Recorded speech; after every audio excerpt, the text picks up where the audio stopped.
ముందుగా రాఘవేంద్రరావు గారిని మాట్లాడవలసిందిగా కోరుతున్నాం అండి. ఇందులో యాక్ట్ చేస్తున్నారు ఇంకెవరైనా టెక్నీషియన్స్ కానీ ఎవరైనా ఉంటే దయచేసి పైకి రండి. అందరికీ నమస్కారం. ముఖ్యంగా డైనమిక్ మీడియా అండ్ ప్రెస్కి వెల్కమ్. డైనమిక్ అని ఎందుకంటే ఈ మధ్య న్యూస్ చూడటం అనేసి ఎక్కువ సినిమాలు రిలీజ్ అవుతున్నాయి కాబట్టి ప్రీ రిలీజ్ ఈవెంట్స్ అని Q&A అని చాలా వస్తున్నాయి.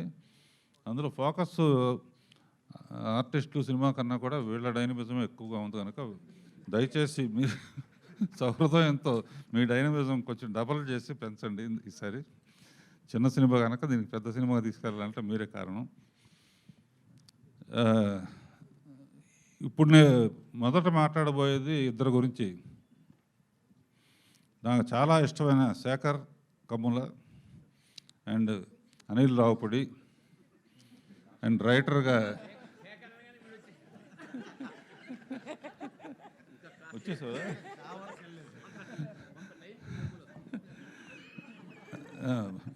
రవి,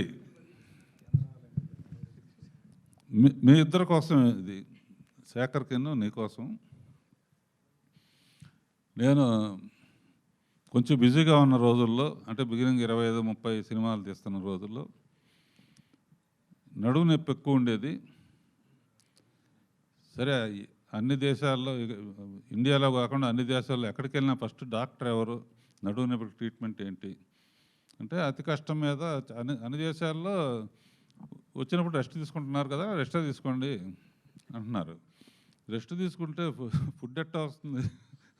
వాళ్ళకంటే కూర్చుని పని చేసినా డబ్బులు వస్తాయి డాక్టర్స్కి. సరే, అమెరికాలో చాలా ఫేమస్ డాక్టర్ అని చెప్పి ఆయన దగ్గరికి వెళ్ళాం. అంటే ఆయన అపాయింట్మెంట్ దొరకాలంటే 1 నెల రోజులు 2 నెలలు పడుతుంది. నాకు తెలిసిన వాడి ద్వారా రికమెండేషన్తో శేఖర్ అండ్ అనిల్ ఆయన మొత్తం టెస్ట్ చేశాడు. చేసిన తర్వాత డైరెక్టర్ అంటే ఏం చేస్తారు అంటే సినిమా డైరెక్ట్ చేస్తామండి, కార్డు లాస్ట్లో పడుతుంది అని చెప్పాను. అది కాదు నేను చెప్పేది, స్టోరీ ఎవరు సెలెక్ట్ చేస్తారని. డైరెక్ట్ నేనేనండి. డైలాగ్స్ ఎవరు సెలెక్ట్ చేస్తారు? నేనేనండి. మ్యూజిక్ ఎవరు సెలెక్ట్ చేస్తారు? పాటలు ఎవరు సెలెక్ట్ చేస్తారు? నేనేనండి. ట్యూన్లు ఎవరు ఓకే చేస్తారు? నేనేనండి. కెమెరా షాట్ ఎవరు చెప్తారు? నేనే చెప్తాను. షాట్ ఎలా చెప్తారో చూపిండి అన్నాడు. సరే, ఇప్పుడంటే ఇవన్నీ వచ్చినాయి కాబట్టి తెలియదు. ఇలా కూర్చుని ఇవన్నీ చెప్పిన తర్వాత మీ నడుము నొప్పి తగ్గాలంటే ఇందులో ఏదో ఒక పనే చేయండి, మిగతా మానేయండి. ఆ తర్వాత ఎన్ని సినిమాలు తీస్తాను? అప్పుడు 4, 5, 6, 7, ఒక సంవత్సరం 8 సినిమాలు కూడా తీశాను. 4 సినిమాలు తీస్తారా ఇవన్నీ చేస్తూ? సంవత్సరానికి ఒక సినిమా తీయమన్నాడు.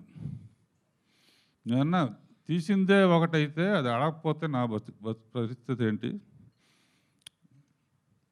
తీస్తే కానీ ఆ రోజుల్లో అలా ఉండేది. ఎందుకంటే నేను ఒక సినిమా తీస్తుండగానే నెక్స్ట్ పిక్చర్కి కృష్ణ గారి డైరెక్షన్లోను, ఆ నెక్స్ట్ పిక్చర్ సోమవారి డైరెక్షను, తర్వాత ఆ నెక్స్ట్ పిక్చర్ రామారావు డైరెక్షను, ఇట్లా వరుసగా పిక్చర్ ఫెయిల్ అయినా లేకపోయినా కూడా అవి కంటిన్యూ అవుతూ ఉండే. అందుకని 110 తీయగలిగాను.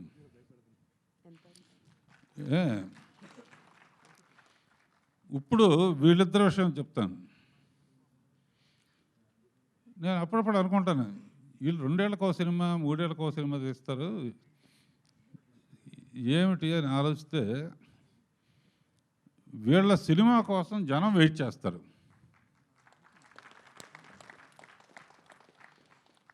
శేఖర్ సినిమా మోడీ గారితో కంపేర్ చేయొచ్చు. టీతో ప్రైమ్ మినిస్టర్ అయినట్టు కాఫీతో శేఖర్ కమ్ములు అయ్యాడు.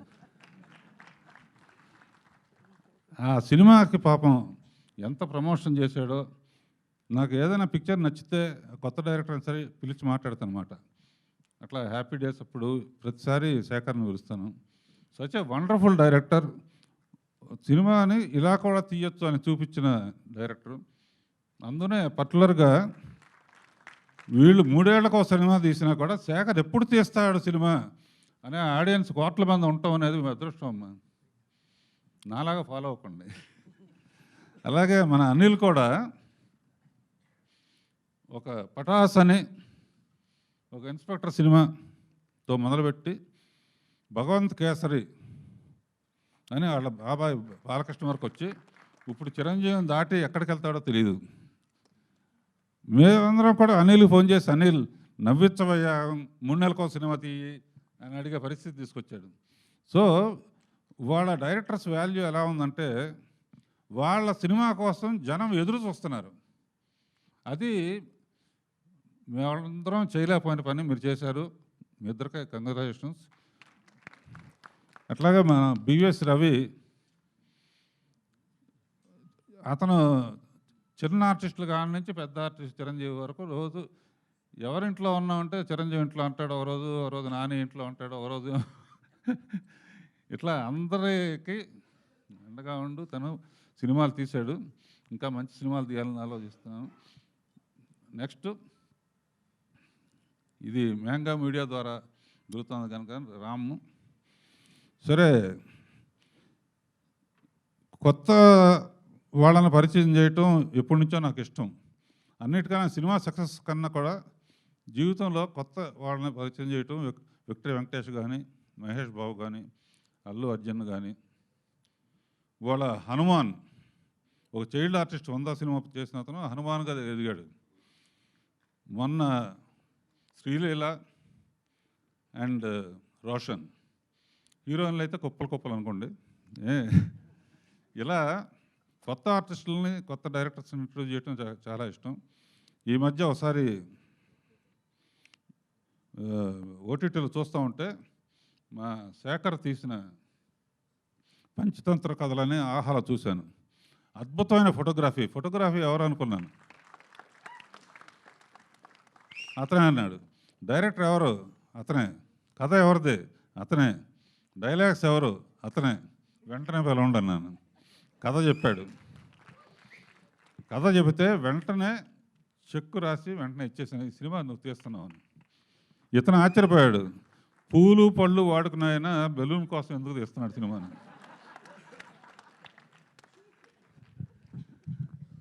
అట్లాగే ఒక కొత్త ఈ సినిమా ఇంత ఫ్రెష్గా ఉంది కాబట్టి 100% కొత్త వాళ్ళే ఉండాలి, ఎవరో రెగ్యులర్ ఆర్టిస్ట్ ఉండకూడదని చెప్పేసి ఇంకెవరో కాదు, సునీత కొడుకుంటేనే కరెక్ట్ ఇది అంటే ఫోటోలు చూసాం చాలామంది. సునీత కొడుకు గురించి మన శేఖర్ చెప్పాడు, ఆదిత్య కూడా చెప్పాడు. పిలిచాను, క్యారెక్టర్ బాగా సూట్ అవుతాడని చెప్పి సునీతని. తర్వాత హీరోయిన్ కూడా కొత్త అమ్మాయి అనుకుంటే భావన దాక్కోవద్దు. నా దృష్టిలో ఈ అమ్మాయి సావిత్రి అంత నటన ఉంది. సినిమా చూస్తే అర్థమవుతుంది. ఎందుకంటే స్టేజ్ నుంచి వచ్చింది, ఎంతో కమిట్మెంట్, రిహార్సల్స్ చేస్తుంది, ఇది చేస్తుంది, అది చేస్తుంది. సరదాగా శ్రీలీలని బుక్ చేయకముందు రిహార్సల్స్కి రమ్మంటే కూడా వచ్చి పనిచేసింది. అంటే నటన అంటే అంత ప్యాషను, అంత అద్భుతంగా చేసింది. ఈ సినిమా చూస్తే మళ్ళీ అసలు హెవీ డ్రామా కానీ గ్లామర్ కానీ రెండు కావాలంటే ఈ అమ్మాయి. తర్వాత మహాదేవ్ అండ్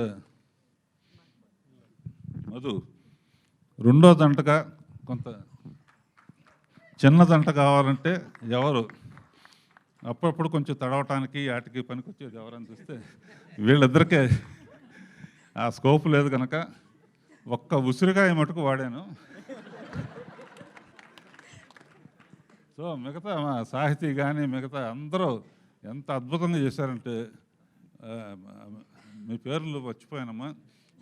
అందరూ చాలా రియలిస్టిక్గా అనమాట, చాలా రియలిస్టిక్గా ఉంటుంది సినిమా అంతా కూడా. ఇది చూడండి చూడండి చూడండి అన్నా కూడా చూస్తారో తెలియదు, అయినా ట్రై చేస్తున్నాను. సరే, భరణి గారైనా ఉంటే బాగుంటుంది, ఈ బుక్కల గురించి మాట్లాడటానికి ఎవరు మాట్లాడినా బాగుండదు అని చెప్పి. తర్వాత ఈ కొల్లాపూర్ అని బాగా ఇంటీరియర్ విలేజ్లో తీసాం. అక్కడి వరకు నేను వెళ్ళానని చెప్పి మా స్వామి శరణాన్ని ఆదిత్యని మొత్తం బడ్జెట్ కానీ గిడ్జెట్ కానీ ఏం చేయాలన్నా ఈ చిన్న సినిమా తీయాలంటే ఎలా తీయాలో నాకు తెలియదు అంటే మీకెందుకు మీరు పక్కన ఉండండి అని చెప్పి తనే కాస్టింగ్ కానీ గిస్టింగ్ కానీ చేసి దగ్గరుండి కాపీ వచ్చే వరకు దగ్గరుండి చేశాడు. థ్యాంక్ యూ ఆరాధ్య. మళ్ళీ అయిపోయిన తర్వాత మళ్ళీ కనపడలేదు అంటే పని అయిపోయిందని కనపడలేదు అంతే. సరే ఆడియో ఫంక్షన్కి వచ్చారు కాబట్టి. అండ్ ఆకాష్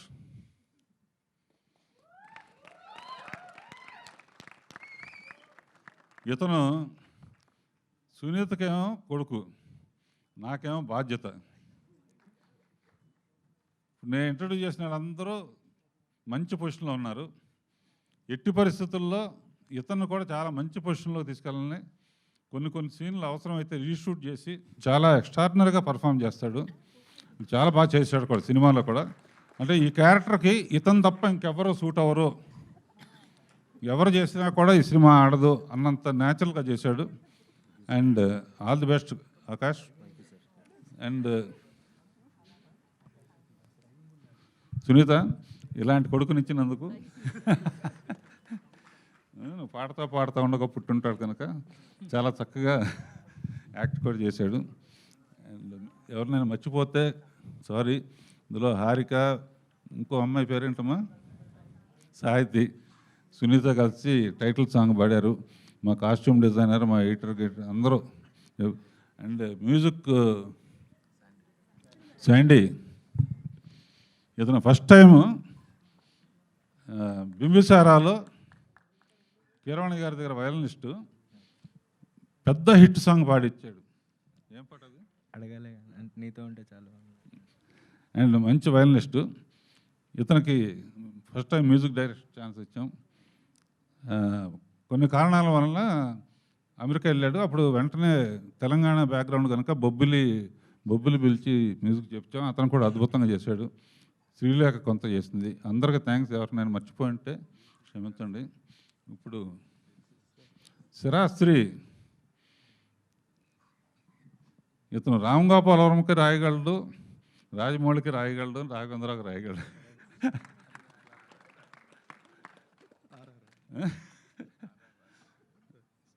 సో ఈయన పేరు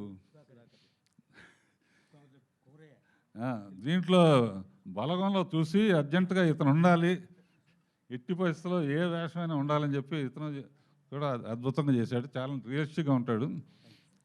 చాలా బాగా చేశారు. తప్పకుండా మీ అందరూ మీడియాకి ఒక షో వేస్తాం. నేను చెప్పిందని ఇందులో అబద్ధాలు ఉంటే అబద్ధాలని చెప్పండి, నిజాలు ఉంటే నిజాలని రాయండి. All the best. Shekhar, Anil ముందు వెళ్ళిపోవాలి కనుక ఫస్ట్ అనిల్ మాట్లాడతాడు. రామాయణం, మహాభారతం, భగవద్గీత, వేదిక్ సైన్స్, ఋగ్వేదం, యజుర్వేదం, అథర్వవేదం, 18 పురాణాలు, దశావతారాలు, దశమహావిద్యలు, Vedic maths, Indian inventions, secret of gods, మరెన్నో కోర్సులు నేర్చుకోవాలనుకుంటే మా indianvedicSchool.com వెబ్సైట్లో లాగిన్ అయి నేర్చుకోవచ్చు. ఎటువంటి ఫీజు లేకుండా ఫ్రీ కోర్సులు కూడా మా వెబ్సైట్లో అందుబాటులో ఉన్నాయి. గూగుల్ ప్లే స్టోర్, యాప్ స్టోర్లో ఇండియన్ వేదిక్ స్కూల్ యాప్ని డౌన్లోడ్ చేసుకోవచ్చు.